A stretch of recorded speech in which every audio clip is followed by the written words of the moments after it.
Tanya bahwa deforestasi legal melalui perizinan berusaha dan pemanfaatan hutan sungguh sangat luar biasa.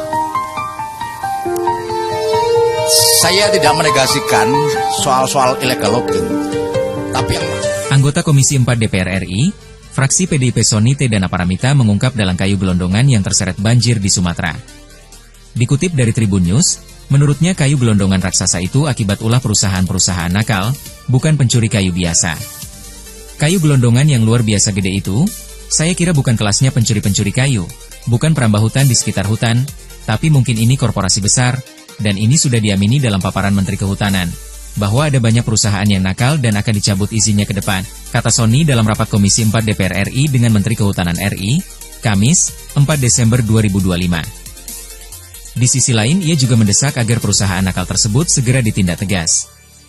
Sony pun menyinggung keinginan Presiden Prabowo Subianto yang ingin merehabilitasi hutan dan lahan serta menjaga alam. tanya bahwa deforestasi legal melalui perizinan berusaha dan pemanfaatan hutan sungguh sangat luar biasa. Saya tidak menegasikan soal-soal illegal logging, tapi yang marak kalau di berbagai video, berbagai dokumenter, kayu-kayu gelondongan yang luar biasa gede itu saya kira bukan kelasnya, bukan pencuri-pencuri kayu, bukan perambah hutan yang di sekitar hutan, tapi mungkin juga korporasi besar. Dan ini sudah diamini tadi dalam paparan Menteri bahwa ada banyak perusahaan-perusahaan yang nakal yang akan dicabut izinnya ke depan. Cuma saya butuh konfirmasi, apakah pencabutan izin itu butuh persetujuan Presiden? Setahu saya regulasinya sekarang sudah berubah tidak seperti itu. Saya ingin niat Presiden untuk melakukan rehabilitasi hutan dan lahan, niat Presiden untuk menjaga alam ini, kemudian ketika perizinan itu tidak dicabut, ini akhirnya Presiden face to face dengan rakyat. Saya kira ini nanti butuh klarifikasi, jangan sampai karena yang salah adalah Kementerian Kehutanan, kemudian Presiden yang kena. Berbagai contoh itu, saya kira perusahaan-perusahaan yang konsesinya memiliki rekam jejak yang tidak baik juga masih mendapatkan izin. Oleh karena itu tadi saya berterima kasih kalau Menteri Kehutanan sudah akan melakukan moratorium penghentian proses izin dan akan melakukan evaluasi total. Mungkin ini arti dari taubat nasuha, mungkin ya. Dan saya berharap terhadap pelaku-pelaku pelanggaran yang sudah terbukti itu bisa ditindak tegas. Jadi tidak hanya di forum-forum semacam ini. Mohon maaf menyimpang sedikit tadi, misalkan komitmen soal satu data akan selesai pada bulan Desember atau November atau Desember atau Januari kalau tidak salah di pernyataannya. Saya agak sanksi. Peraturan Menteri Kehutanan nomor 25 saja itu ditandatangani tanggal 25 November kemarin kalau tidak salah. Tentang satu data kehutanan, iya kan? Ya, kira-kira stempelnya aja masih basah. Gimana kami yakin satu bulan itu akan selesai? Jadi maksud saya adalah dalam forum-forum semacam ini pernyataan-pernyataan tidak perlu terlalu bombastis, tapi semuanya akan konkret, semua akan kita lakukan bersama-sama. Termasuk kemarin tuh viral misalkan Pak Dirjen Gakum, saya nggak tahu dipotong atau gimana, yang menegasikan itu kayu-kayu lapuk. Tapi bagi saya soal-soal ketegasan kepada para bukan hanya pelanggar menurut saya. Ini kan kita itu selalu permisif terhadap hal-hal yang semacam itu. Hanya dapat sanksi administratif. Kalau dinyatakan bersalah sebetulnya itu sudah kejahatan lingkungan luar biasa. Kalau di situ tadi hanya sekian kubik, benarkah tutupan lahan kita yang sudah ribuan hektar ini ketemu malingnya? Buktinya hanya segitu saja. Kalau dipresentasikan 56,61%, ini nggak kecil angkanya. Jadi kami minta penjelasan ini. Jadi bukan hanya peta yang antara 2019 sampai 2024 sama. Jadi kami banyak yang... Anggota DPR RI fraksi Gerindra, Melati, menyampaikan pandangan tegas dalam rapat kerja bersama Menteri Kehutanan, Raja Juli Antoni pada Kamis, 4 Desember 2025.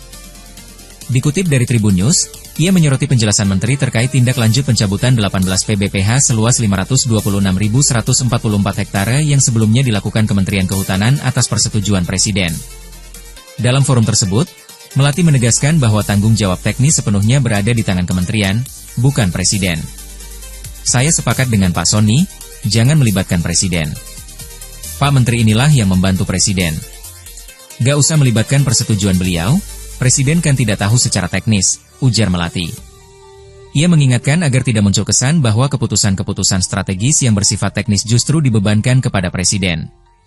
Jangan sampai bola panasnya dilempar ke Pak Presiden, seolah Presiden yang memiliki seluruh tanggung jawab, lanjutnya.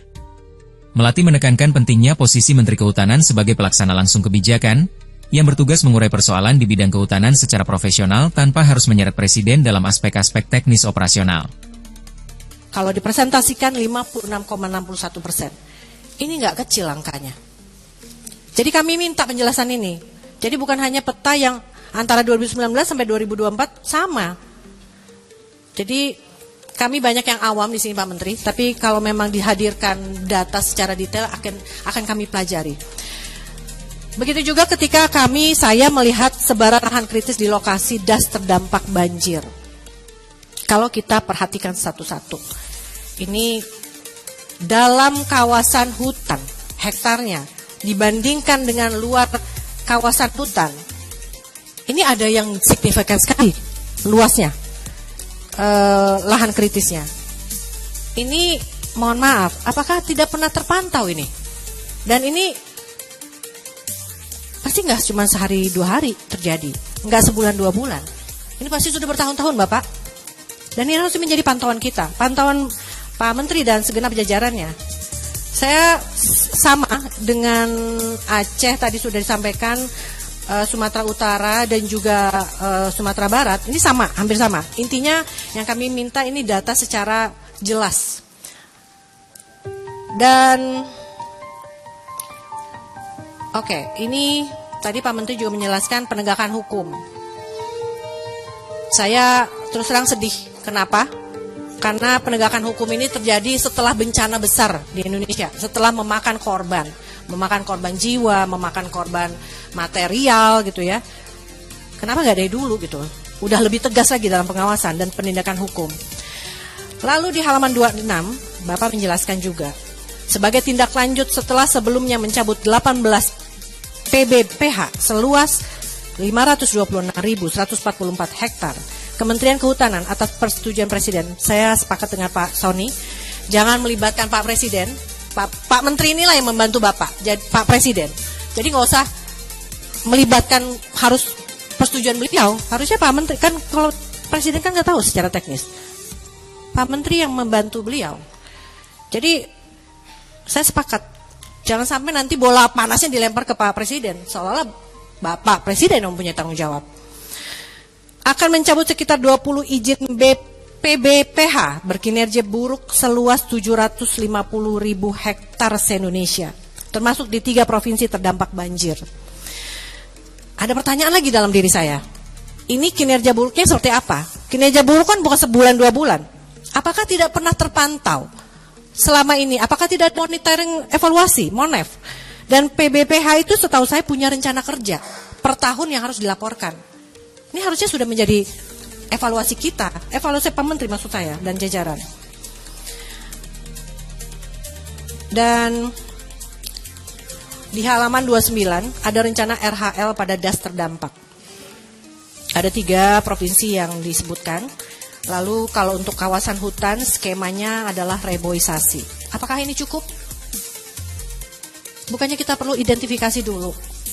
Kalau das itu jangan sampai maksud saya. Anggaran sudah besar dikeluarkan, tapi ternyata nggak cukup reboisasi saja. Mungkin perlu ada proses revegetasi. Kan kalau reboisasi kan cuma nanamin pohon. Kalau revegetasi dia harus dibikin dulu ada semak-semaknya untuk mungkin ada tanaman paku-pakuan. Jangan sampai dengan anggaran yang minim itu ini nggak manfaat. Jadi saya mau nanya nih, apa cukup dengan reboisasi skemanya untuk rencana RHL pada das terdampak? Saya pikir ini terlalu dini, harusnya identifikasi dulu Pak. Dan berkaitan dengan anggaran, saya pernah berkomunikasi dengan teman-teman di Kementerian teman-teman di Kehutanan, Dinas Kehutanan, bahwa nggak juga harus kita terpaku dengan anggaran yang ada dari APBN, juga bisa melibatkan swasta yang bertanggung jawab. Mereka sudah memanfaatkan hutan atau pinjam pakai, dia harus bertanggung jawab. HGU, iya, bisa melibatkan mereka. Jadi kita optimal Pak kerjanya. Lalu di halaman 30, poin 4, mendorong pembentukan satuan tugas pengelolaan das lintas KL dan mengembangkan sistem aplikasi untuk pemantauan terhadap mitigasi banjir sebagai early warning system di das, termasuk digitalisasi pemantauan pemenuhan kewajiban pemanfaatan dan penggunaan kawasan hutan. Dalam pandangan saya, kenapa seolah-olah kita harus menyiapkan dengan adanya sistem aplikasi terhadap mitigasi banjir? Ini seolah-olah kita sudah nyiapin, kita harus banjir nih, kita harus nyiap. Seharusnya kan di awal dulu nih, jangan sampai terjadi banjir yang harus kita siapkan. Bukan kita menyiapkan mitigasi banjir, seolah-olah kita sudah siap bakal banjir. Oke, kita siap dengan banjir gitu kan. Kan harusnya yang harus kita lakukan adalah bagaimana kita tidak sampai banjir. Itu kan pengawasannya, harusnya sampainya seperti itu kan. Jangan sampai lagi ada bencana, ada banjir, baru kita bikin mitigasi ini. Saya rasa itu Bapak, Pak Menteri dan jajaran yang saya hormati. Mohon maaf saya agak semangat berapi-api karena hutan ini buat saya, buat kami semua mempunyai fungsi yang luar biasa. Dan kalau memang tidak melalui dengan pengawasan yang ketat, ini banjir besar ini, bencana ini bukan hanya terjadi di 3 provinsi. Kita akan menjadi ketar-ketir nantinya. Tribun X menghadirkan lokal menjadi Indonesia.